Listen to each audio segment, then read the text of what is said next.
Um, I was wondering if you could expound on a little bit more about understanding where the mind is going. When you say that versus watching one's thoughts, how do you not get tripped up in prescription versus seeing where the mind is going versus following? The following the thought thing is just the other Buddhist parable nonsense. Exactly. It's all what you see. There's something that you have to, you absolutely must, if you are looking for the truth. This isn't a necessity, but if someone is genuinely seeking the truth, what they have to understand is that they're nowhere in this society, not in any religious text, not in any ism, not in any religion, not in any spirituality, not on any preacher, not in any motivational speaker, not in any book or media or newspaper or blog or podcast or whatever it may be. There is nowhere that they're going to go in this society and not find a saturation of prescriptions, because that is all humans are looking for, and the demand creates the supply. All humans know how to do is prescribe, and all humans know how to do is to ask for prescriptions. So if someone realizes that, and they really genuinely want the truth, then they will begin to see that there is nothing in their life, there is nothing in the world in which they've been seeking answers that is anything other than prescriptions. No matter how nice it sounds, or how spiritual it sounds, or how poetic it may seem, it is all prescriptions.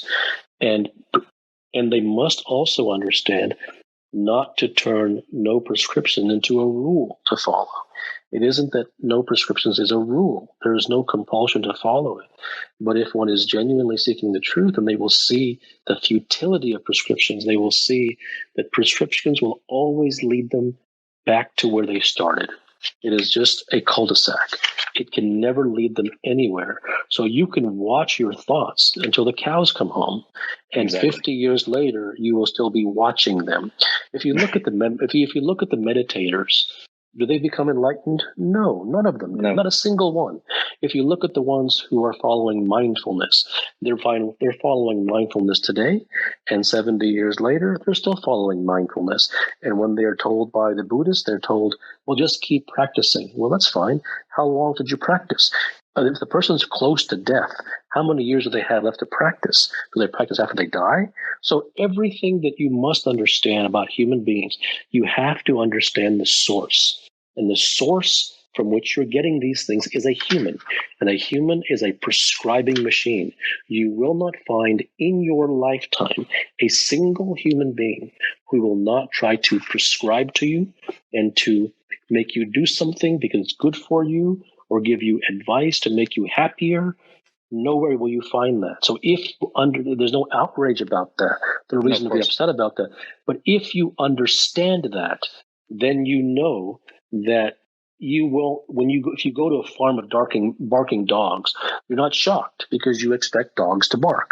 So in the same way, if you understand that it is the nature of human beings to prescribe, and it is also in the nature of human beings not to get anywhere in their life and to completely waste their entire life.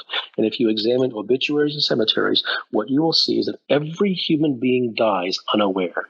Every human being dies unrealized. Every human being dies unhappy. Every human being dies unfree.